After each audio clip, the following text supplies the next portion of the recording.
Hoje no Bíblia Comentada falaremos sobre a coragem silenciosa de Ester diante do rei Assuero, o agir sábio e estratégico que abriu portas diante do impossível e a mão soberana de Deus movendo corações e mudando destinos, mesmo quando ele não é mencionado diretamente no texto.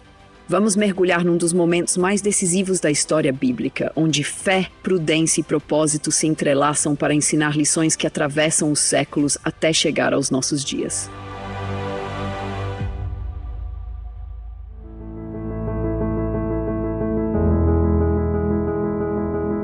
No terceiro dia, Ester se levantou. Não foi de qualquer jeito, não. Ela se vestiu com trajes reais, aquele tipo de vestimenta que não era apenas bonito aos olhos, mas carregava consigo um peso de autoridade e dignidade. A roupa dela, naquele momento, falava mais alto que 1000 palavras. Cada fio do tecido parecia sussurrar coragem e reverência. Ester se pôs de pé no pátio interior da casa do rei, de frente para a sala do trono, enquanto o rei Assuero estava sentado no seu trono real, de frente para a entrada do palácio. Aqui o cenário é carregado de tensão. Ester sabia que, segundo a lei persa, entrar na presença do rei sem ser chamada era risco de vida. Só havia uma esperança, que o rei estendesse para ela o cetro de ouro que tinha na mão. Aliás, cetros de ouro simbolizavam soberania e graça real. Ester não correu para o rei. Ela se colocou onde ele pudesse vê-la e, ao mesmo tempo, respeitou a autoridade dele. O medo era real, mas ela estava decidida. Preferia enfrentar o perigo a ver seu povo ser exterminado. O que se passa aqui é profundamente simbólico. Ester representa o intercessor, o mediador que arrisca sua própria vida em favor dos outros. Ela é a imagem viva da oração que ousa entrar na presença do Todo-Poderoso. Era como se ela dissesse: se perecer, pereci. E naquele momento, o invisível encontrou o visível. O favor divino moveu o coração humano. O texto conta que, assim que o rei viu a rainha Ester parada no pátio, ela alcançou o favor diante dele. Assuero estendeu-lhe o cetro de ouro que tinha na mão. Ester então se aproximou e tocou a ponta do cetro. Um simples gesto, mas que carregava um mundo de significados. Era aceitação, era vida sendo restaurada, era esperança nascendo no meio da tragédia. Essa cena ecoa nos corredores da história bíblica como um exemplo da graça que se estende a quem ousa se aproximar de Deus, mesmo em meio ao temor. O rei, ao ver Ester, não viu apenas uma mulher, mas foi tomado por algo maior. A mão invisível de Deus dirigia seu coração, conforme está escrito em Provérbios capítulo 21, versículo 1, como ribeiros de águas, assim é o coração do rei na mão do Senhor. A tudo quanto quer, ele o inclina. Logo em seguida, o rei disse a Ester: que é que tens, rainha Ester? Qual é a tua petição? Até metade do reino se te dará. Veja, ele não apenas estendeu o cetro, ele ofereceu generosamente aquilo que tinha de mais precioso. Isso revela uma disposição inusitada. Era comum, no mundo persa, os reis fazerem grandes promessas, mas a prontidão e o tom do rei aqui indicam um coração completamente aberto para ela. Ester responde com sabedoria rara. Ela não despeja toda a sua angústia de uma vez. Ao invés disso, ela diz: se for do agrado do rei, venha o rei com Amã hoje ao banquete que lhe preparei. Uma resposta carregada de estratégia, paciência e discernimento. Ester sabia que momentos críticos exigem movimentos precisos. Ela não tratou a situação com ansiedade, mas agiu como quem entende que há um tempo certo para cada palavra e cada ação, como ensina Eclesiastes capítulo 3, versículo 1. Tudo tem o seu tempo determinado e há tempo para todo o propósito debaixo do céu. O convite para um banquete era muito mais que um gesto de cortesia.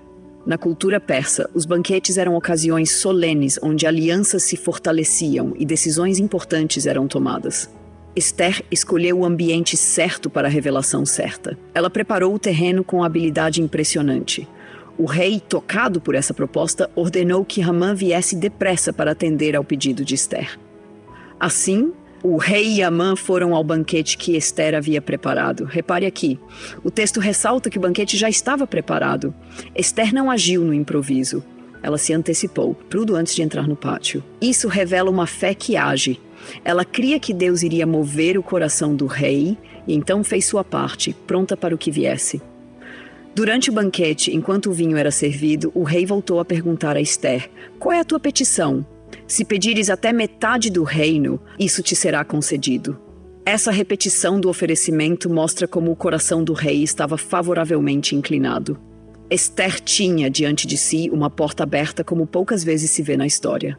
O vinho aqui também tem seu significado. Nas festas persas, o momento do vinho era um momento de maior descontração, quando os reis estavam mais acessíveis. Mesmo assim, Esther, com paciência admirável, não revela ainda seu pedido. Ela responde: minha petição e meu desejo é este. E aqui ela interrompe. Ela está prestes a mostrar que mais importante do que a própria vida era o destino do seu povo. Mas Esther sabia que a batalha espiritual não se ganha apenas com palavras certas. Há um tempo de maturação, há uma estratégia que não é de carne e sangue, mas da sabedoria do alto, que é pura, pacífica e cheia de bons frutos, como Tiago capítulo 3, versículo 17 descreve. Enquanto isso, é interessante perceber a movimentação invisível da história. Na cultura persa, especialmente nas cortes de reis como Dário e Assuero, a imagem da rainha era de grande poder e influência, mas nunca de domínio explícito. Esther sabe disso. Ela não desafia o rei, não se impõe. Ela conquista pela sabedoria mansa, como as águas que desgastam as rochas, não pela força, mas pela persistência. Esther também carrega nas entrelinhas seu respeito às tradições. Vestir-se como rainha, preparar banquete, falar com reverência, tudo isso era uma maneira de se mover dentro da cultura para transformar a cultura. Deus não a chamou para destruir as estruturas de fora, mas para transformá-las por dentro. Do lado de fora do texto, nas descobertas arqueológicas em Persépolis, antiga capital persa, há relevos que mostram o rei sentado em seu trono, com o cetro de ouro em punho, rodeado por súditos que se aproximam com respeito e temor. Essas imagens nos ajudam a visualizar o risco real que Esther correu. Ela não estava lidando com qualquer um, mas com um monarca que concentrava em si o poder de vida e morte. Quando Esther entra no pátio, ela carrega não apenas sua vida, mas o futuro de todo o povo judeu. O que ela faz é muito maior do que coragem pessoal. É uma missão divina que ultrapassa gerações. E pensar que tudo começou no recato da preparação. Jejum, oração, vestes reais, um coração firme. Não foi impulsividade, foi preparo espiritual e emocional. Enquanto isso, do outro lado da história, Amã segue seu caminho, ainda sem saber que seu destino já está sendo tecido pelas mãos invisíveis de Deus, através da prudência de uma mulher que decidiu se colocar na brecha. Cada detalhe aqui é um convite para que a gente também aprenda. Às vezes Deus nos chama a agir com urgência, outras vezes Ele nos chama a agir com paciência. Em ambos os casos, a fé precisa se vestir de ação e sabedoria. E Esther, com seus passos silenciosos e firmes, vai ensinando que a coragem que transforma o mundo nasce no secreto, na confiança de que Deus, que dirige os corações dos reis, também dirige a nossa história. Então Esther, com a mesma suavidade estratégica que vinha demonstrando, avança no seu pedido, mas de um jeito que talvez surpreenda quem lê com pressa. Ela não escancara tudo de uma vez. Ao invés disso, ela diz: se achei favor aos olhos do rei, e se for do agrado do rei conceder-me a petição e cumprir o meu pedido, venha o rei com Amã ao banquete que lhes prepararei amanhã, e então responderei à pergunta do rei. Essa resposta é carregada de significado. Esther está exercendo um domínio perfeito sobre o tempo e a ocasião. Ela não apenas adia o pedido, mas cria expectativa, movimenta o coração do rei e prende ainda mais a atenção dele. Esse amanhã não é mesmo um adiamento casual, é um intervalo que serve para que Deus continue preparando os bastidores. O que ela está fazendo é mais do que uma jogada inteligente, é uma sincronia com o tempo divino. Na cultura persa, as decisões importantes eram frequentemente precedidas por mais de um banquete, por mais de uma celebração. Então, ao marcar um novo banquete, Esther está se movendo dentro do costume real, mostrando honra e estratégia. Além disso, ela oferece ao rei a chance de refletir e se envolver ainda mais emocionalmente com ela. O coração do rei já estava inclinado, mas agora, com mais um banquete, estaria totalmente capturado. Enquanto Esther movimenta o xadrez com mãos firmes e delicadas, Amã, que até então parecia estar em posição vantajosa, não percebia que o terreno debaixo dos seus pés começava a rachar. Ele sai do primeiro banquete alegre e de bom ânimo. O texto bíblico retrata isso de maneira viva. Amã, vaidoso e orgulhoso, inebriado pelo privilégio de ter sido convidado para um banquete tão restrito, apenas ele e o rei, junto com a rainha, imagina-se invencível. Mas, assim que ele passa pelo portão do palácio, seus olhos caem sobre Mardoqueu, que permanecia no portão real, e mais uma vez não se levanta nem se curva diante dele. E toda a alegria de Amã evapora como neblina diante do sol do meio-dia. Seu orgulho ferido transforma rapidamente sua alegria em fúria. Isso mostra uma verdade universal. O orgulho sempre nos faz escravos da opinião dos outros. Amã, que tinha riqueza, poder e honra, era miserável por causa da resistência de um único homem. Amã, cheio de ira, se contém por um instante e vai para casa. Lá, ele reúne seus amigos e sua esposa Zeres para se gabar de tudo que possuía.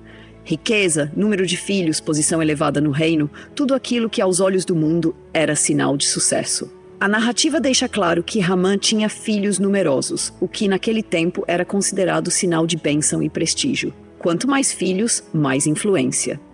Os registros persas, inclusive, celebravam os homens que tivessem muitos filhos como exemplos de prosperidade. Amã exalta seu próprio sucesso diante dos amigos, mas termina sua fala com uma amarga confissão.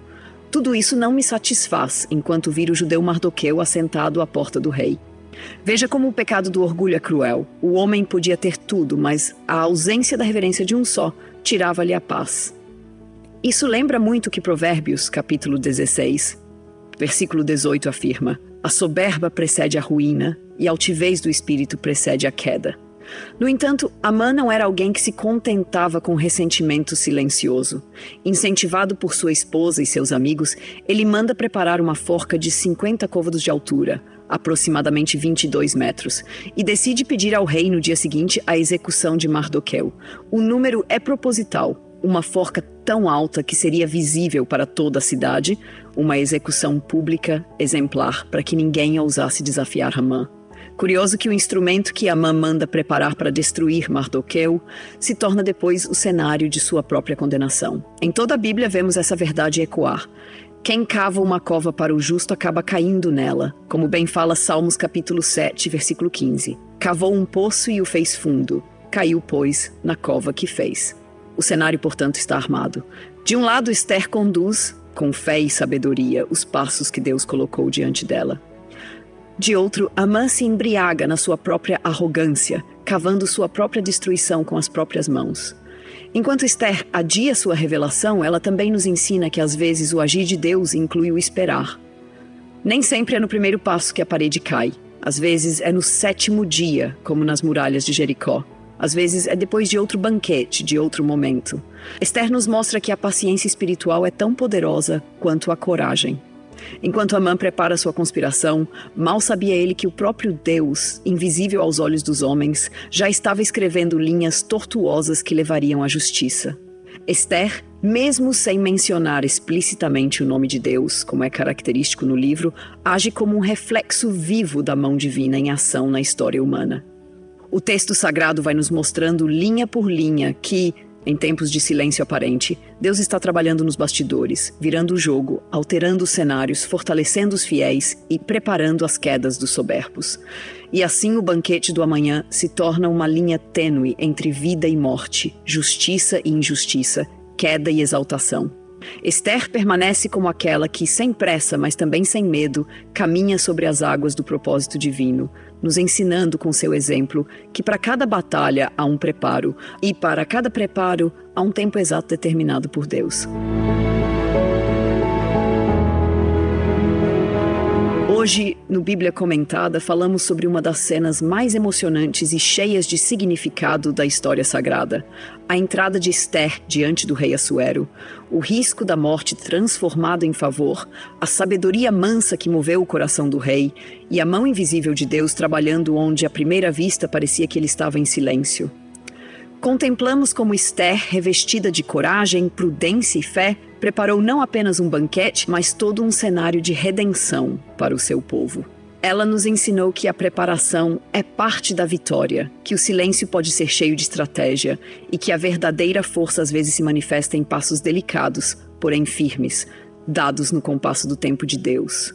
Vimos também Amã, símbolo da arrogância humana, se inflar de orgulho até o ponto de não conseguir suportar a simples visão de um homem que não se dobrava a ele. Aprendemos que o orgulho nos torna cegos para a verdadeira felicidade e que a soberba é uma armadilha que cavamos para nós mesmos. Enquanto passávamos pelos detalhes desse relato, descobrimos que a história de Esther não é só uma narrativa bonita para se contar em celebrações judaicas como o Purim, mas é uma carta viva enviada para nós hoje, ensinando que Deus governa soberanamente mesmo quando não é mencionado, que a coragem é revestida de sabedoria e que a justiça, ainda que tarde a aparecer, é inevitável nas mãos daquele que é Senhor da história, que a postura de Esther sirva para nós como exemplo de oração, jejum, preparação e ousadia. Que o exemplo de Mardoqueu nos lembre que a fidelidade a Deus vale mais que a aprovação dos homens, e que a queda de Amã nos advirta contra os perigos de um coração inflado de orgulho. A história ainda não acabou, mas já podemos enxergar no meio desse enredo os fios da providência divina costurando pacientemente os retalhos da nossa redenção.